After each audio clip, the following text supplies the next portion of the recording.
What happens when a billionaire ignores a waitress's warning and she saves his life 30 seconds later? Emma Martinez spent 3 years serving champagne at Manhattan's most exclusive restaurant, invisible to men like Marcus Harrison. The real estate mogul never knew the woman pouring his wine was once the top trauma surgeon who refused his $500,000 bribe. Tonight, when Harrison's throat closed from anaphylactic shock after dismissing her warning, Emma faced an impossible choice. Let karma take its course, or save the man who destroyed her career and killed her brother.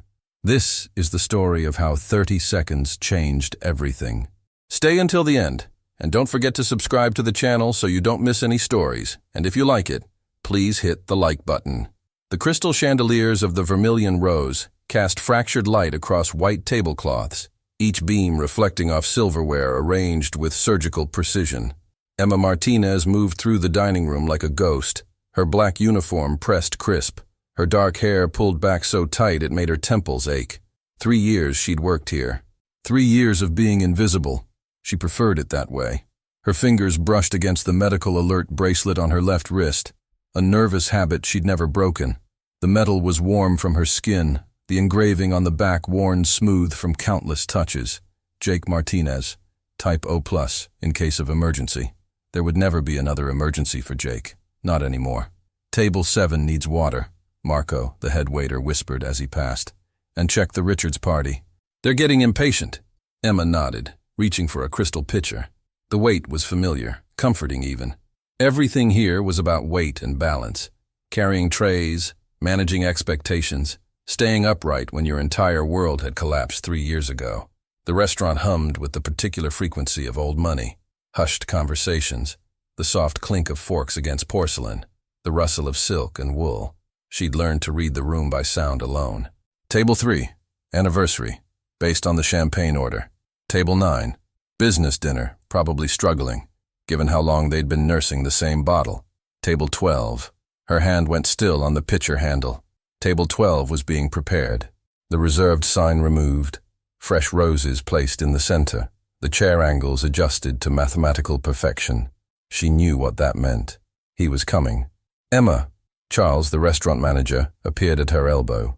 His cologne, something expensive and vaguely cedar-scented, arrived before he did. Mr. Harrison has a party of 4 tonight. 8:15, private dining room. Her jaw tightened imperceptibly. Understood. And Emma?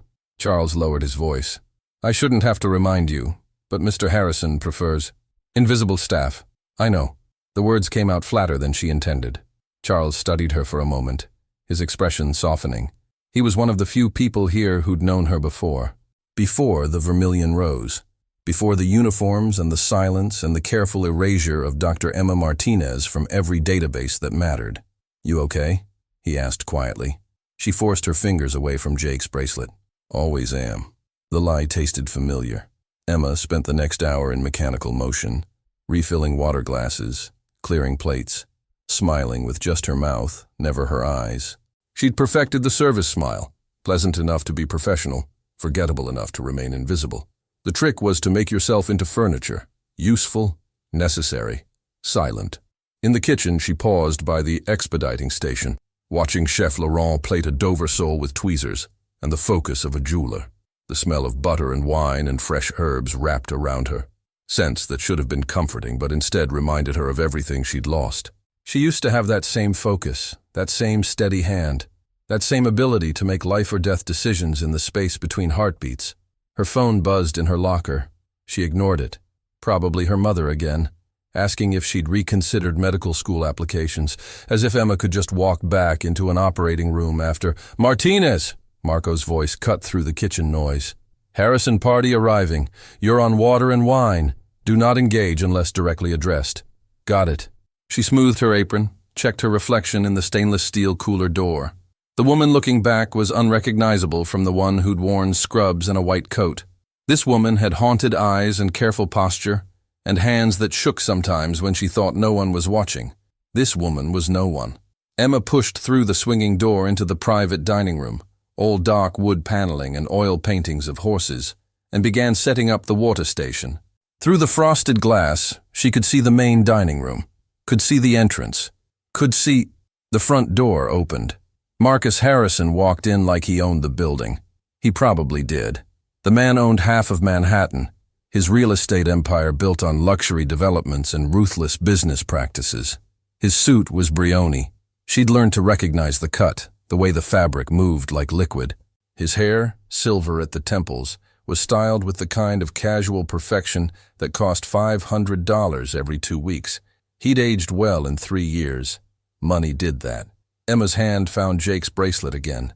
Her brother had been 22 when Harrison's drunk driver ran a red light on Lexington Avenue. 22, with a college degree and a job offer and a whole life that ended in twisted metal and shattered glass. Harrison had tried to make it disappear. Tried to make Emma disappear when she wouldn't help him. He'd succeeded. Ms. Martinez. Charles appeared beside her, his voice barely audible. Mr. Harrison is particular about the temperature of his water. Room temperature, no ice, and he doesn't like to be kept waiting. Understood, she said again, the word becoming her mantra. Through the glass, she watched Harrison greet 3 people, 2 men and a woman, all dressed in the international uniform of extreme wealth. They moved toward the private dining room, toward her, and Emma did what she'd trained herself to do.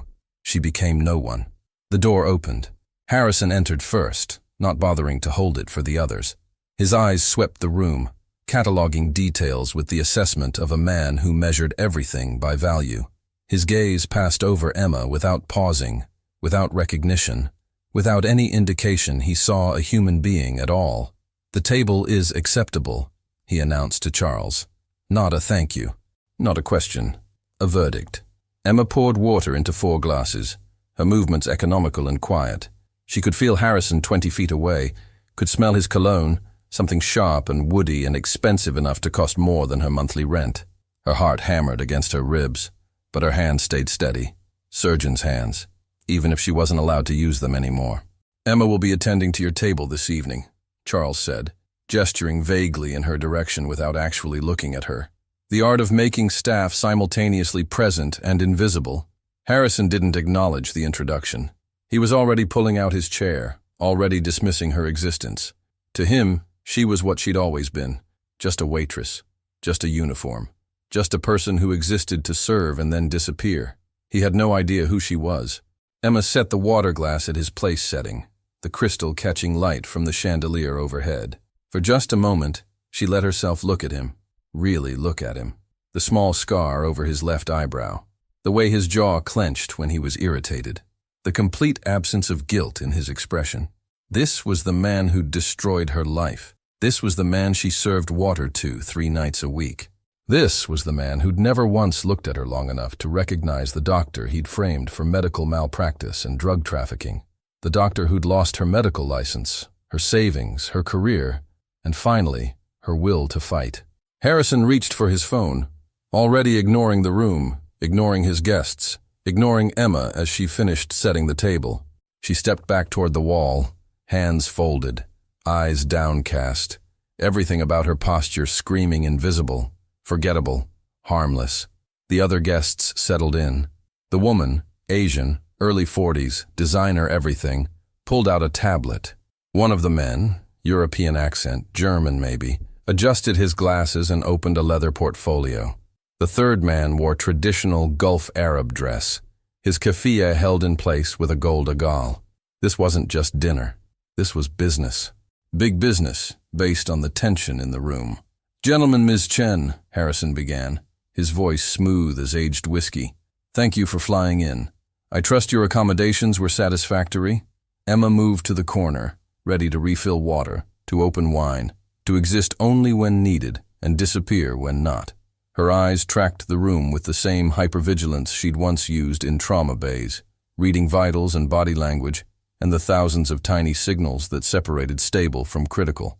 Old habits died hard. Harrison launched into his pitch, something about a development project, international investment, returns that would redefine luxury real estate in Manhattan. His hands moved as he talked, confident and commanding, the gestures of a man who'd never been told no. Emma's phone buzzed again in her pocket. She ignored it.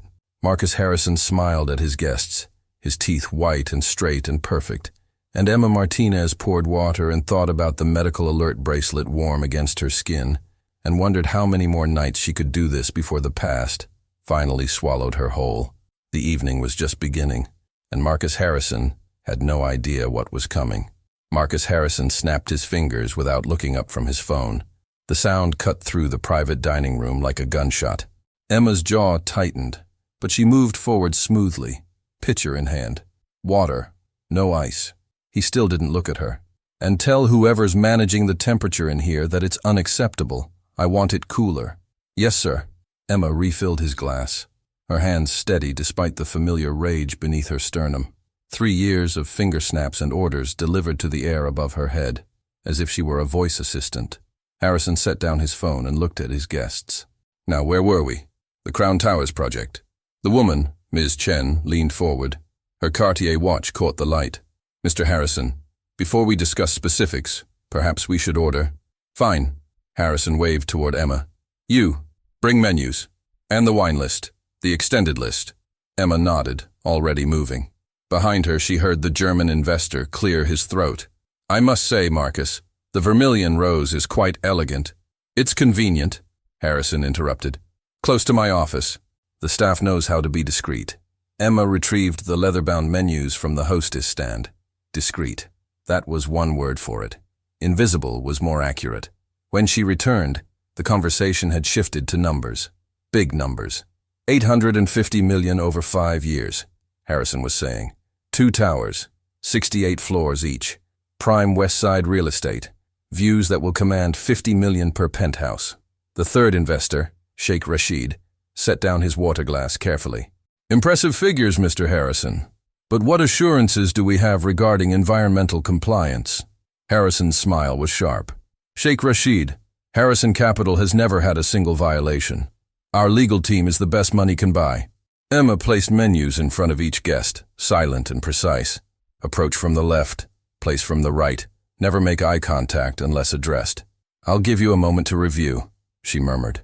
No need. Harrison didn't open his menu. Lobster Thermidor. Tell Laurent extra tarragon. Light on the cream. And bring the Chateau Margaux 2010. Ms. Chen raised an eyebrow. The 2010 Margaux. That's $4,000, yes. Harrison's smile widened. Consider it a gesture of good faith. Tonight we're celebrating a partnership that will reshape Manhattan's skyline. Emma wrote down the order. She used to write different orders, medical orders that saved lives. Now she wrote cream sauce preferences. For you, Ms. Chen? Emma asked quietly. Dover sole, simply prepared. Ms. Chen's eyes actually met Emma's. There was something assessing in that gaze. And sparkling water. Herr Schmidt ordered duck confit. Sheikh Rashid requested lamb. Halal preparation, he specified. Excellent choices, Emma said, collecting the menus. As she turned, Harrison's voice stopped her. And you, whatever your name is, make sure Laurent understands about the lobster. I don't want it swimming in sauce. If he can't follow simple instructions, there are a dozen other chefs who can. Emma's grip tightened on the menus. Of course, Mr. Harrison. She escaped into the hallway, heart hammering. Behind the door, Harrison's confident voice continued, painting pictures of gleaming towers and investment returns. In the kitchen, she found Laurent at the fish station. VIP order, she said, handing him the ticket. Lobster Thermidor for Harrison. He wants extra tarragon, light cream. I know. Laurent's French accent thickened with irritation. The man thinks he's a master chef. Does he know I trained at Le Bernardin? He doesn't think about you at all, Emma said quietly. None of us exist to him beyond our functions. Laurent paused. You say that like you've met him before. Emma's hand went to Jake's bracelet. I serve him 3 times a week. She didn't mention the other meeting. 3 years ago in a hospital conference room, when Marcus Harrison had slid an envelope across the table. $500,000. All she had to do was adjust her report on the accident. Say Jake had been drunk. Say anything except the truth, that Harrison's driver had been speeding, intoxicated. She'd refused. 2 weeks later, the medical board received anonymous evidence of prescription fraud. Forged documents, deep-faked security footage, testimony from paid witnesses. Emma Martinez, youngest trauma surgeon at Mount Sinai, became Emma Martinez, unemployable and broken. Emma? Laurent's voice pulled her back. You okay? She forced her breathing steady. Long night. It's 8:30. Exactly. The wine steward appeared with the Chateau Margaux, cradling it carefully. $4,000 of grapes, he muttered, and he'll drain it in 40 minutes. Emma carried the wine back on a silver tray. Inside, the conversation had intensified. Track record speaks for itself, Harrison was saying. 43 developments in 12 years. Every single one delivered on time, under budget. Impressive, Ms. Chen agreed. Her tablet glowed with spreadsheets. Though I noticed there was a lawsuit in 2019. Construction violations? Harrison's smile didn't waver. Settled. Nuisance suit. Emma poured the wine, starting with Ms. Chen and working around the table. The Margaux was the color of garnets. When she reached Harrison, he didn't acknowledge her, didn't pause in his pitch. What Ms. Chen means, Schmidt interjected, is that we do extensive research before committing capital. That lawsuit involved subcontractors claiming non-payment, and they were paid, Harrison said smoothly, after they agreed to my terms. Sheikh Rashid set down his glass. Mr. Harrison, in my culture, we say, a man's character is revealed in how he treats those who can do nothing for him. How do you treat your employees? The room went quiet. Harrison laughed. Sheikh, I employ 300 people. Excellent salaries, comprehensive benefits. I believe in rewarding competence. His eyes flicked to Emma by the wall. And I believe in knowing one's place, he added. Everyone has a role. Success means accepting that role and executing it flawlessly. Isn't that right, Waitress? Emma's nails dug into her palm. Yes, sir. See? Harrison spread his hands. Efficiency. Understanding. This is how successful organizations function. Ms. Chen's eyes lingered on Emma. Curiosity? Recognition? Your first course will be out shortly, Emma murmured, and left. In the hallway, she leaned against the wall, breathing shallow. Through the door, Harrison's voice continued its relentless march, building visions of wealth on the backs of invisible people. People like her. Her phone buzzed. A text from her mother. Have you thought about the paralegal program? You can't serve tables forever, mija. Emma deleted it. She couldn't go backward. Couldn't be Dr. Martinez again, because that person had been erased.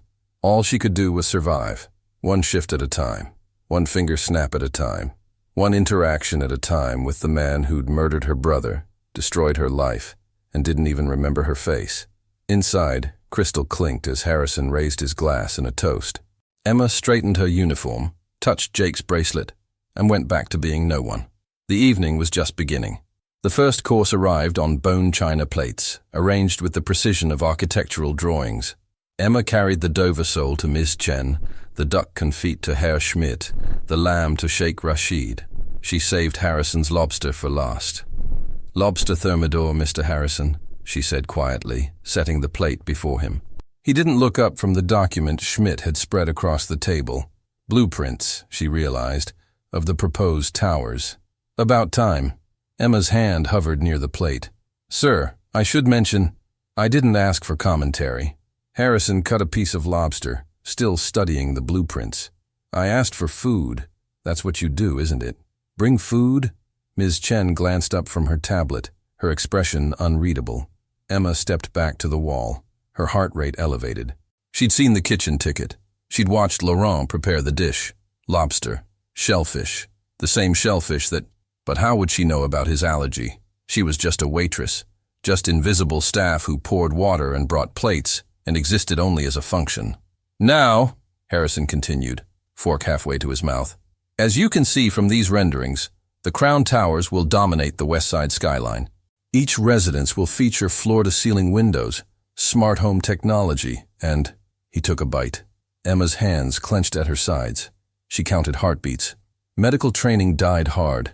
She knew the timeline of anaphylaxis, knew how fast immunoglobulin E could trigger a cascade of histamine, knew that severe reactions could begin in seconds, 10 seconds, 15, 20. Harrison swallowed, reached for his wine. The penthouses alone will generate $300 million in revenue. His hand stopped mid-air. 25 seconds. Marcus? Schmidt leaned forward. Are you all right? Harrison touched his throat. His eyes widened slightly. The first genuine expression Emma had seen cross his face all evening. His voice came out hoarse. Something's... 30 seconds. His face was flushing red, angry welts rising along his jawline like a map of capillaries gone haywire. His breathing turned ragged, a wheeze building in his chest that Emma recognized from 1,000 ER shifts. "Call 911!" Sheikh Rashid stood abruptly, his chair scraping against hardwood. Ms. Chen had her phone out, fingers already dialing, her calm demeanor cracking. "He's having some kind of reaction." "Allergic," Emma heard herself say. The word came out automatic, clinical. Anaphylactic shock. Shellfish. Harrison clawed at his collar, his $2,000 tie suddenly a noose. The wheeze became a whistle, then a desperate gasp.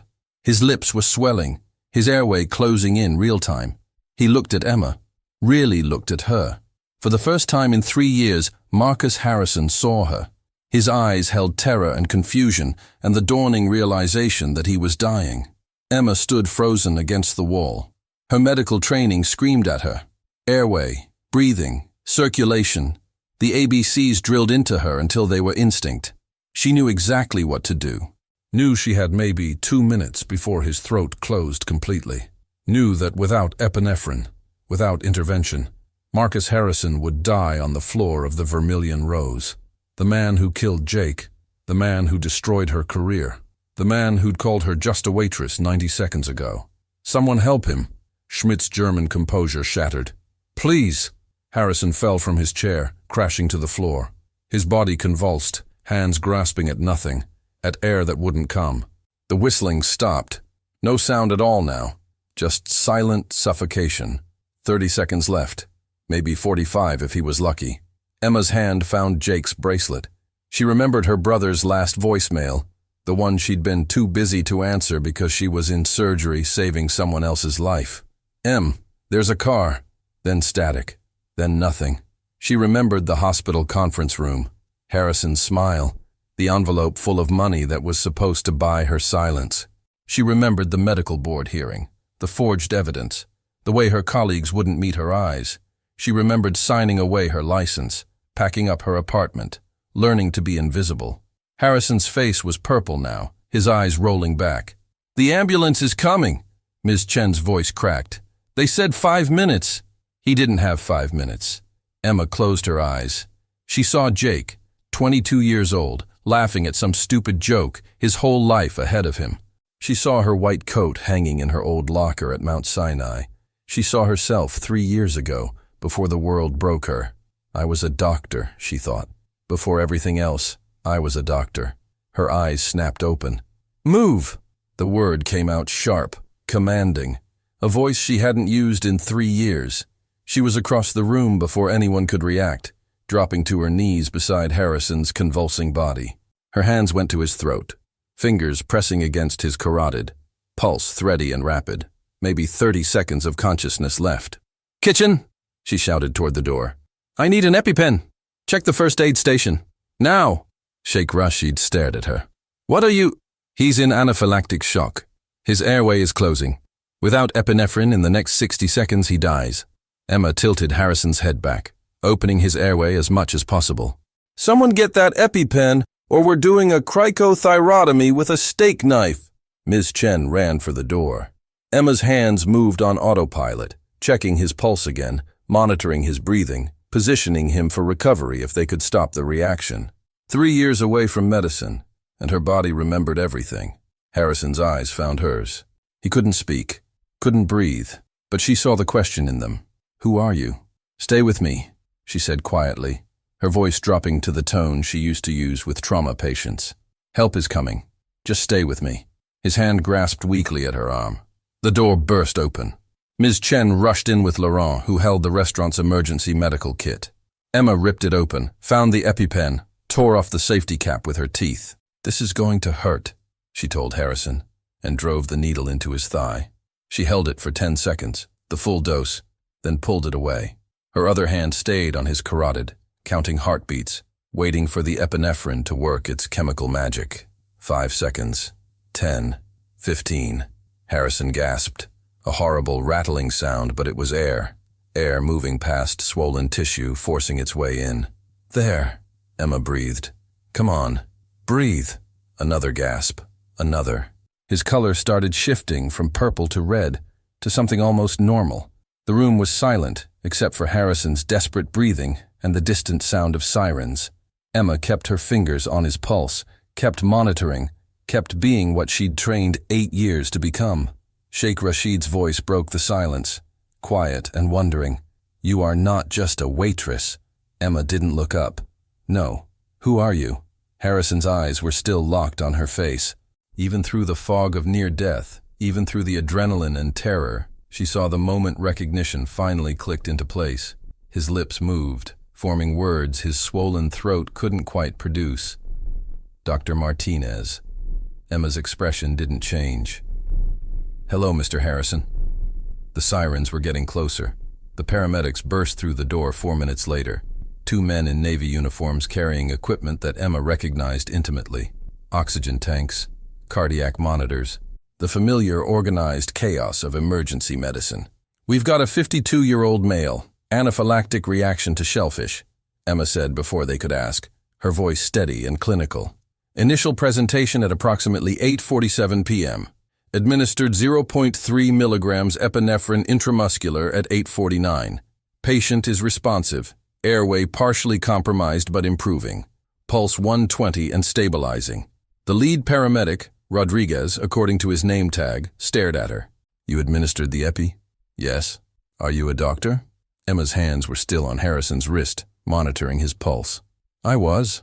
Rodriguez didn't ask for clarification. He dropped to his knees beside her, pulling out a stethoscope. "Okay, Doc. We've got him.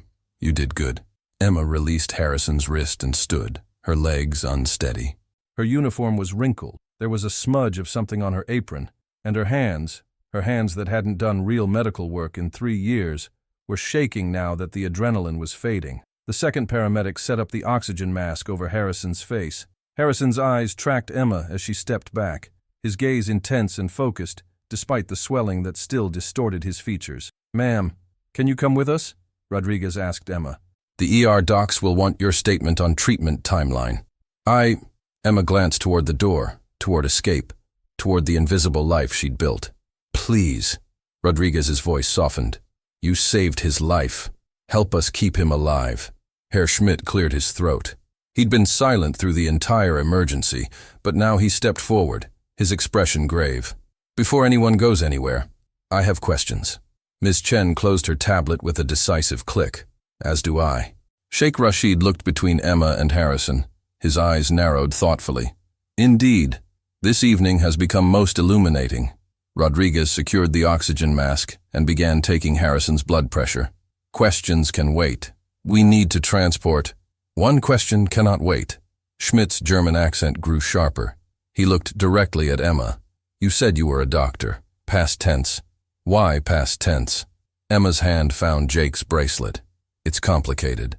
"I suspect, Ms. Chen said quietly, her eyes on Harrison's pale face, "that it involves our host." The room went very still. Harrison tried to sit up.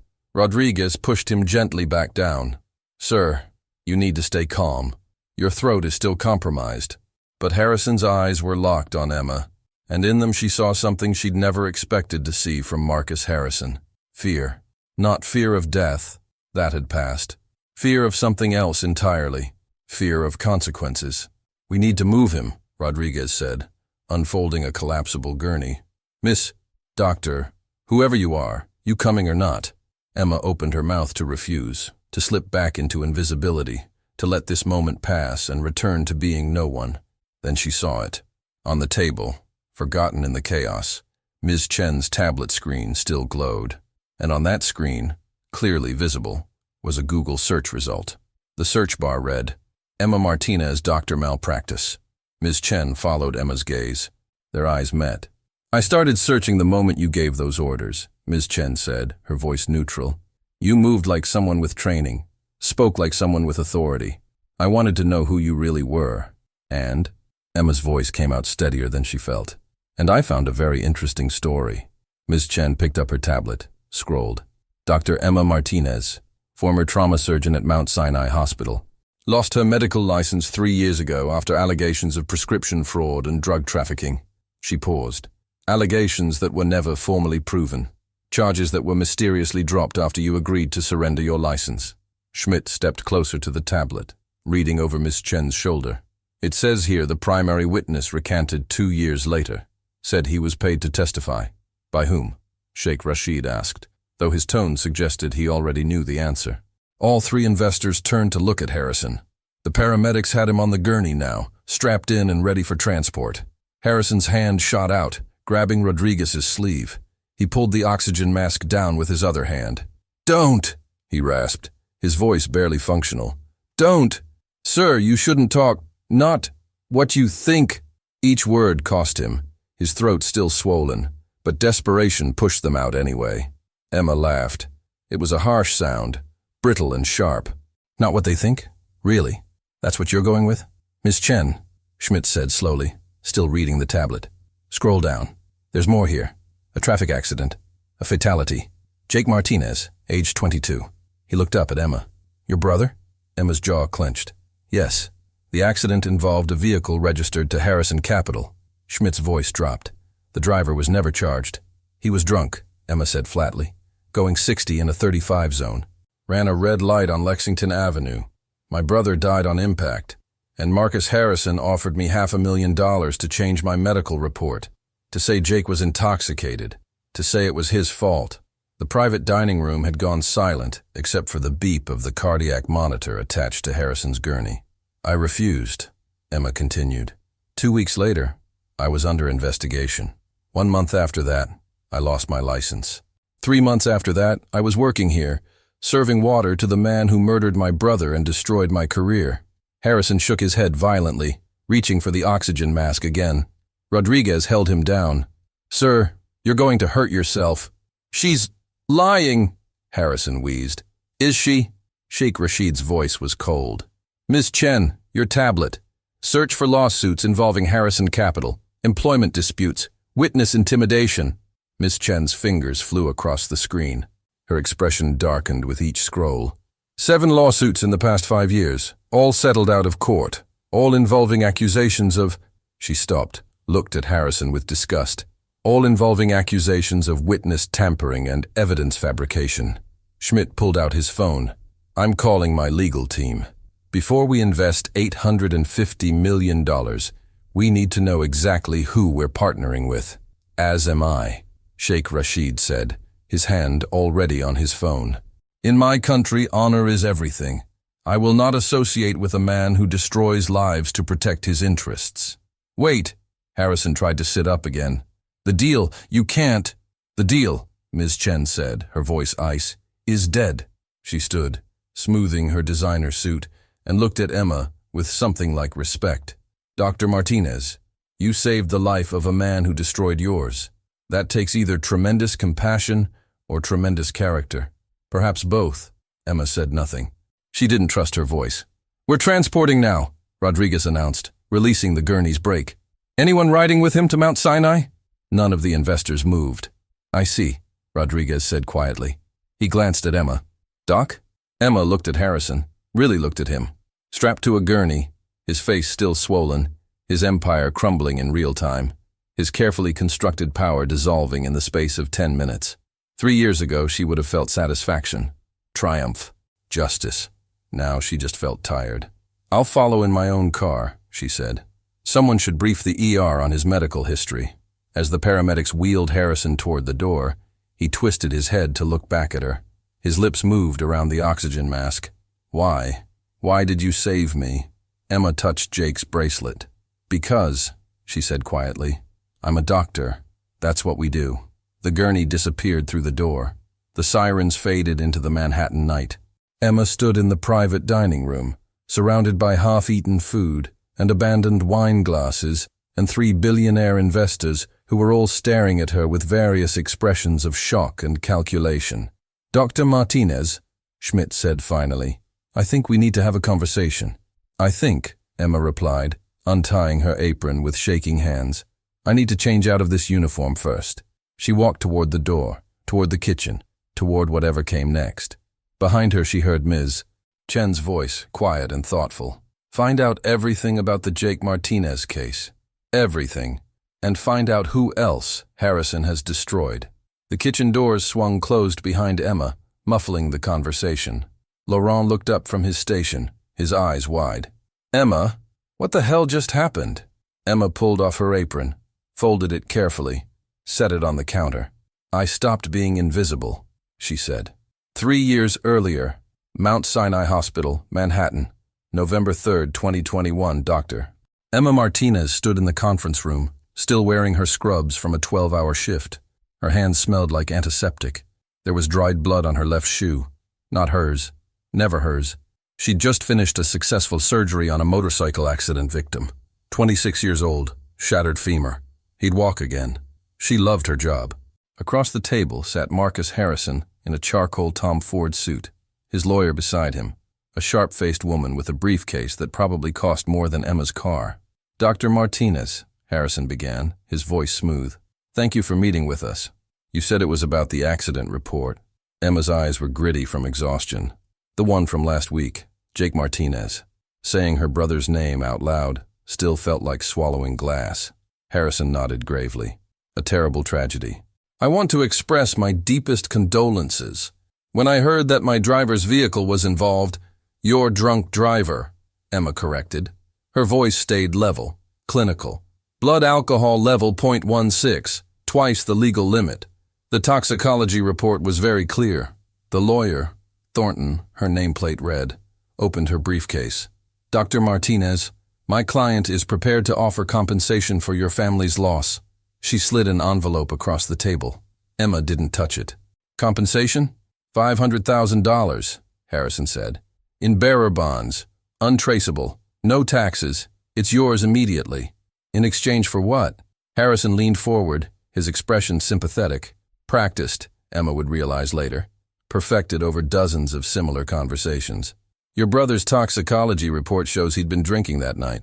He had 1 beer, .02, barely measurable." "But measurable," Thornton interjected smoothly. "Which means there's room for interpretation in the accident report. If the investigating officer understood that both parties had been drinking—" "No." Emma stood up. "Absolutely not. Dr. Martinez, please." Harrison's voice hardened slightly. "Be reasonable. Your brother is gone. Nothing will bring him back. But this money could change your life. Pay off your student loans. Buy a house. Secure your future. My brother died because your driver was drunk and speeding. The evidence is clear. I'm not changing anything." "Not changing," Thornton said carefully, clarifying. "There's a difference between .02 and .08. Easy for labs to misread decimal points." Emma stared at them. "You want me to falsify a medical report?" "We want you to correct an error," Harrison said. "There is no error." Harrison's sympathetic expression evaporated. His eyes went cold, the eyes of a man used to getting what he wanted, one way or another. "Dr. Martinez, I've built my career on understanding leverage. Right now, I'm offering you the carrot.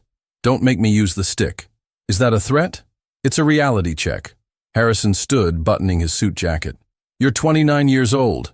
You have student loan debt in the 6 figures. You work 80-hour weeks for a salary that barely covers your expenses. And you just lost your only family member." Each word was calculated, precise. Emma's hands clenched at her sides. "I'm offering you a way out," Harrison continued. "A fresh start. All you have to do is acknowledge that maybe, just maybe, your judgment about your own brother's toxicology wasn't entirely objective. Get out," Emma said quietly. "Dr. Martinez, get out of this hospital before I call security." Harrison studied her for a long moment. Then he smiled, a cold, predatory expression that Emma would see in nightmares for years afterward. "I gave you a chance," he said. "Remember that." He left, Thornton following with her briefcase full of blood money. Emma sank into her chair, shaking with rage and grief and exhaustion. She should have known better, should have seen it coming. Men like Harrison didn't accumulate billions by accepting responsibility. She picked up the envelope he'd left behind, tore it open. Inside were bearer bonds, real ones, negotiable, worth exactly what he'd promised. Emma fed them into the conference room shredder, one by one.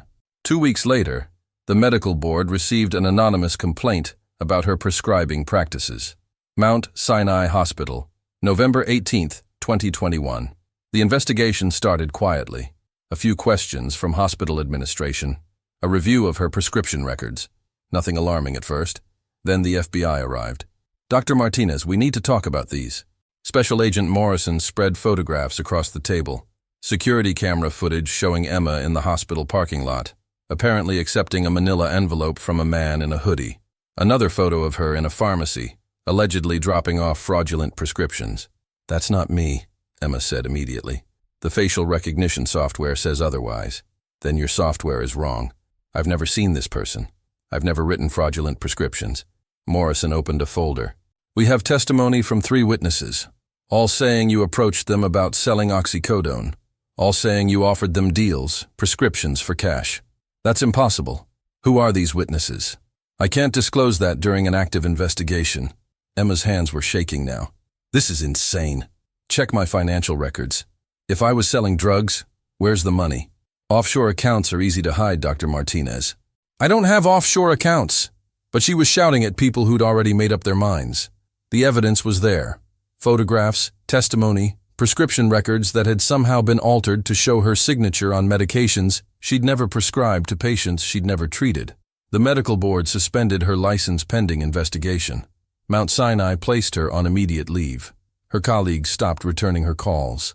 Emma's apartment. December 2021. Emma sat on her couch surrounded by legal documents, her savings evaporating into attorney fees. Her lawyer, a public defender who looked barely older than her, was blunt about her chances. "The evidence is compelling, Dr. Martinez. Fabricated maybe, but compelling. Unless you can prove who fabricated it, the board will revoke your license. It was Marcus Harrison, the man whose driver killed my brother. This all started after I refused his bribe. Can you prove that? No. He's too smart to leave evidence. Then we have a problem." The problem got worse when the witnesses testified.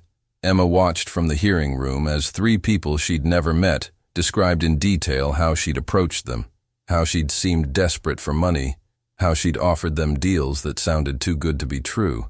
They were convincing, polished, obviously coached, and Emma had no way to prove they were lying.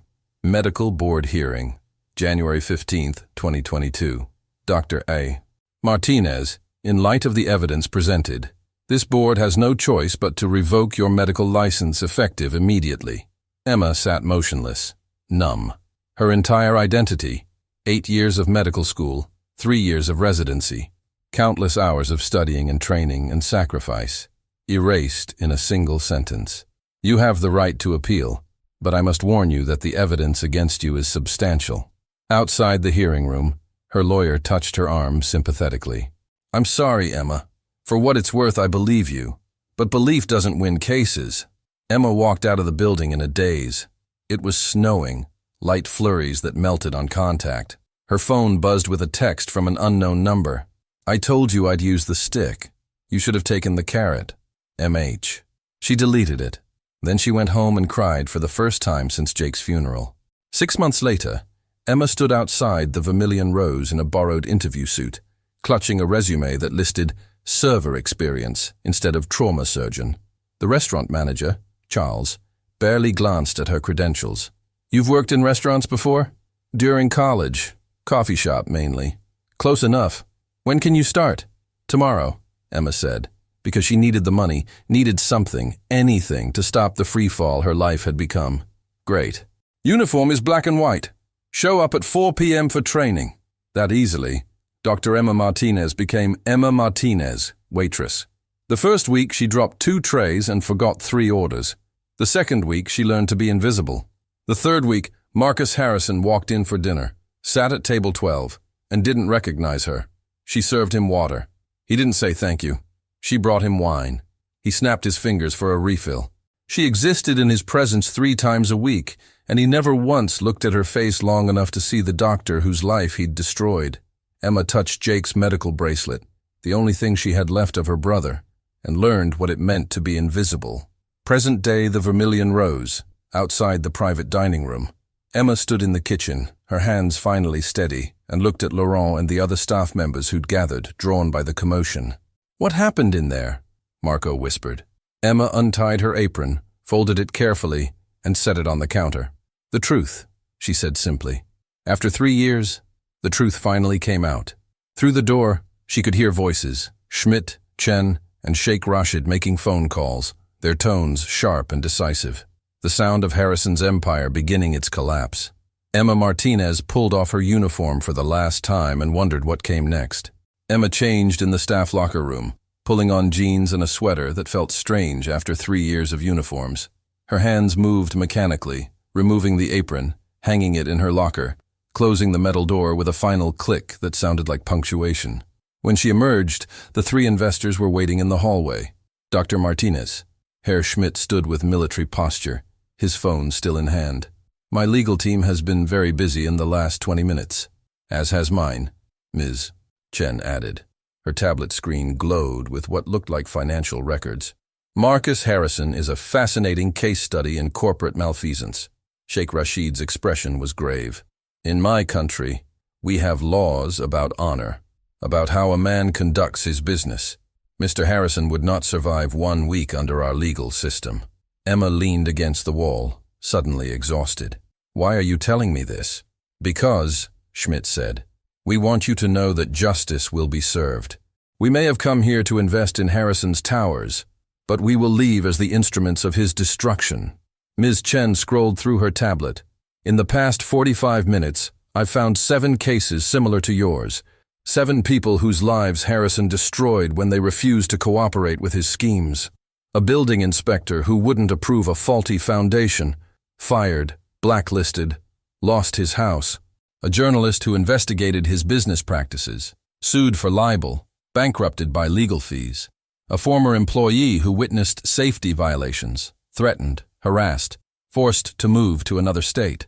There's a pattern, Schmidt continued, and patterns can be proven in court. My attorneys are already filing preliminary motions. By morning, Harrison Capital will be under investigation by 3 separate regulatory agencies. Emma's throat felt tight. Why? Why do you care? You're investors. You could just walk away. Because, Sheikh Rashid said quietly, I have a daughter your age. She's a doctor too, a pediatrician in Dubai.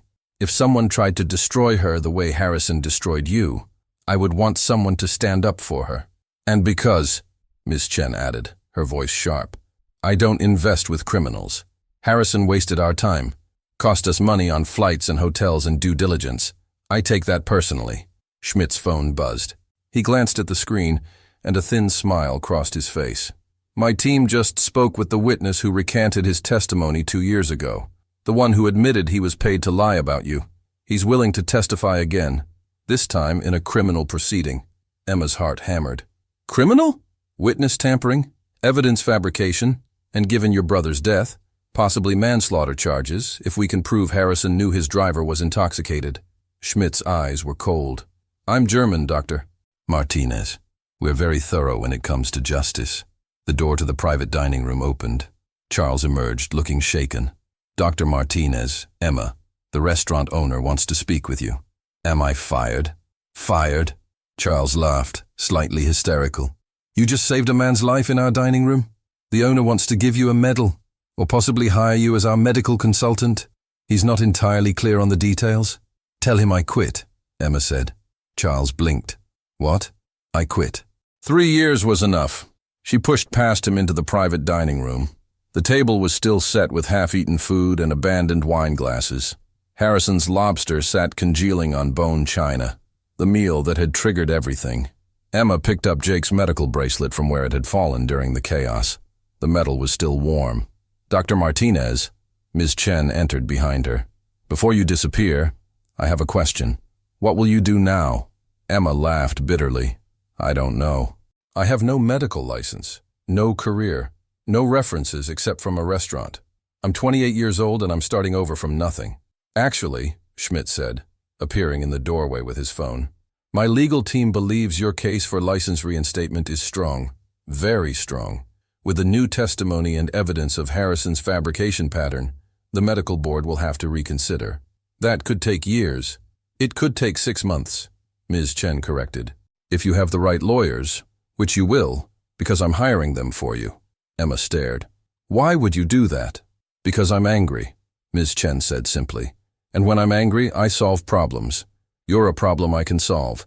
Harrison is a problem I can destroy. It's efficient. Sheikh Rashid entered.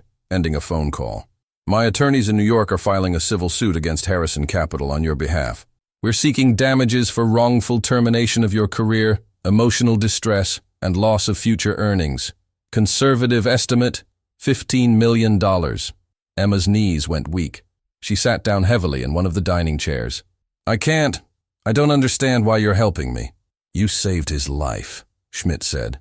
The man who destroyed you, and you saved him anyway. That's not weakness, Dr. Martinez. That's strength. The world needs more people with that kind of strength. Ms. Chen's phone buzzed. She glanced at it, then looked up with satisfaction. Mount Sinai Hospital's chief of surgery just called me. Apparently news travels fast in medical circles. He wants to meet with you tomorrow morning. Why? Because the hospital that fired you 3 years ago is about to have a very public scandal when it comes out that they terminated an innocent doctor based on fabricated evidence. They're going to want to make amends. Ms. Chen's smile was sharp. Amends usually involve large settlements and job offers. Emma's head was spinning.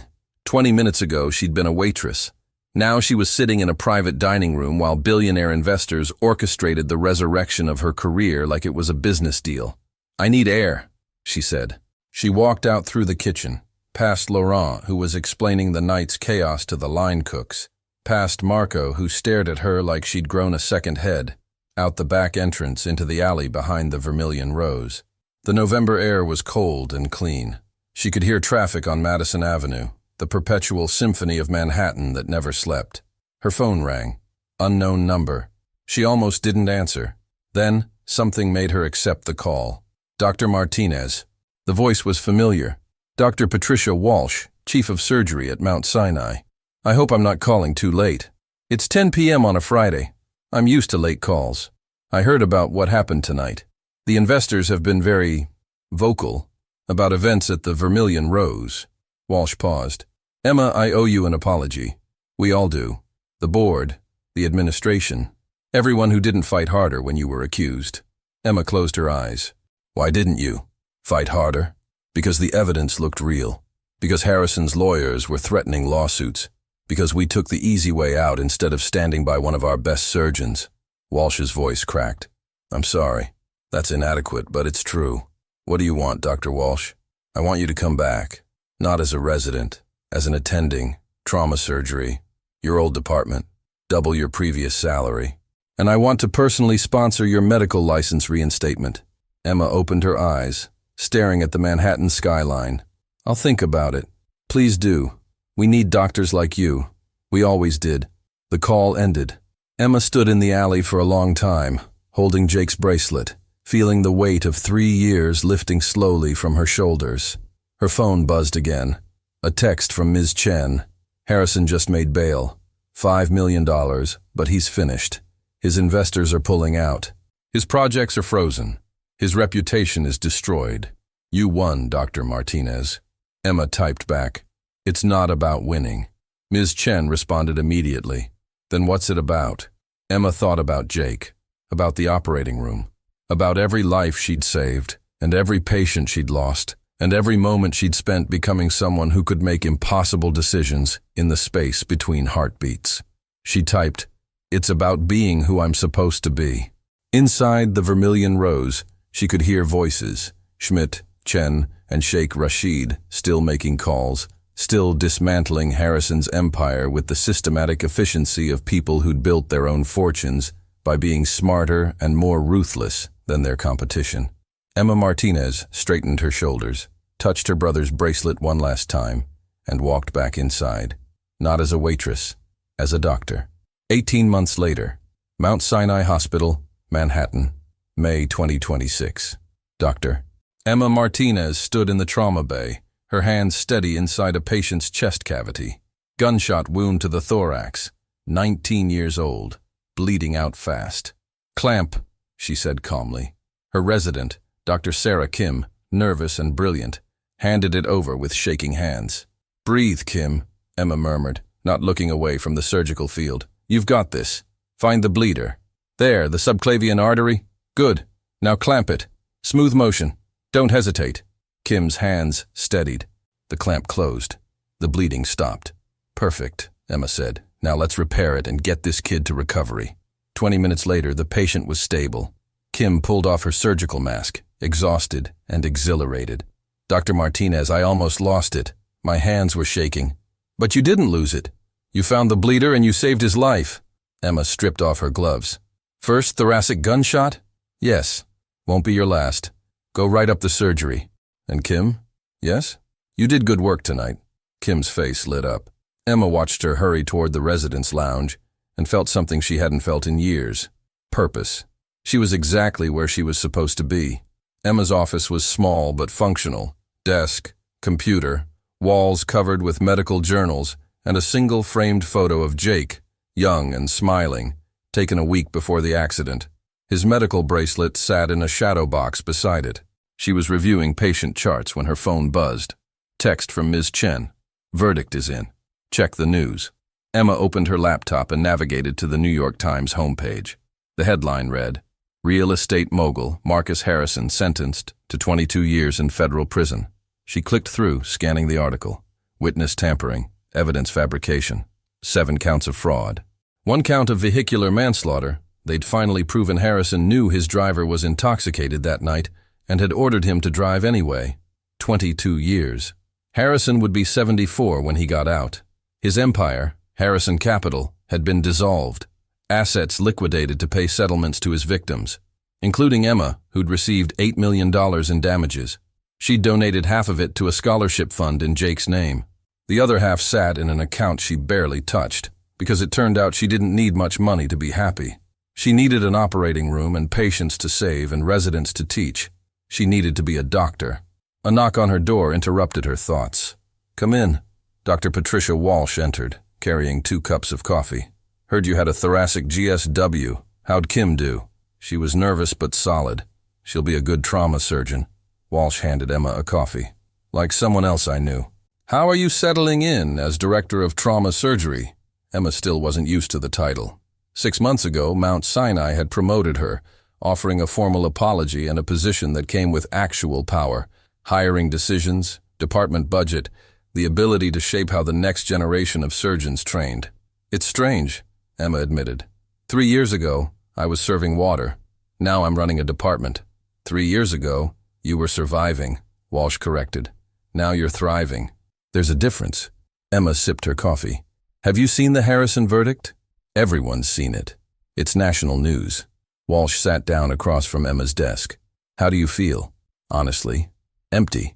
I thought I'd feel satisfaction, vindication, something. But mostly I just feel tired. That's normal. Revenge isn't as satisfying as people think." Walsh paused. "Though, speaking of satisfaction, I heard the Jake Martinez Memorial Scholarship just accepted its 5th recipient. Pre-med student from the Bronx. Full ride to Columbia." Emma smiled, a real smile this time. Jake would have liked that. He always said education was the way out. He was right. Walsh stood. "I'll let you get back to work. Board meeting tomorrow at 7 a.m. Don't be late." "I'm never late." "I know. It's one of your more annoying qualities." After Walsh left, Emma returned to her charts, but her mind kept drifting to Harrison, not to hatred or anger, but to a strange kind of pity. He'd had everything: money, power, respect, and he'd thrown it all away because he couldn't accept responsibility for his actions. She wondered if he understood that yet. Probably not. 6 months later, Mount Sinai Hospital, November 2026. Emma was grabbing coffee in the doctor's lounge when she overheard 2 residents talking. "Heard Martinez used to be a waitress?" "No way. Dr. Martinez? She's like the best trauma surgeon here." "I'm serious. My attending told me.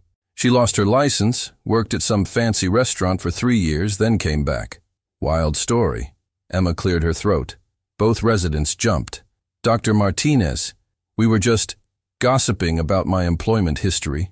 Emma smiled. "It's fine. It's true. I was a waitress for 3 years at the Vermilion Rose." The residents stared at her like she'd admitted to being a spy. "What happened?" one asked, then immediately looked mortified. "Sorry, that's too personal." "No, it's okay." Emma poured her coffee, considered how much to share. "Someone powerful tried to destroy my career. For a while he succeeded. I lost everything.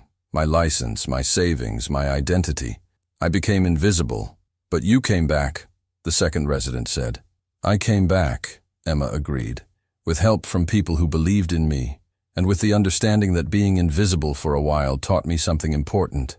What? That the people we don't see, the waitress, the janitor, the delivery guy, they're not less than us. They're human beings with full, complex lives. They might be doctors or artists or geniuses who've had bad luck. We need to see them, acknowledge them, treat them with respect.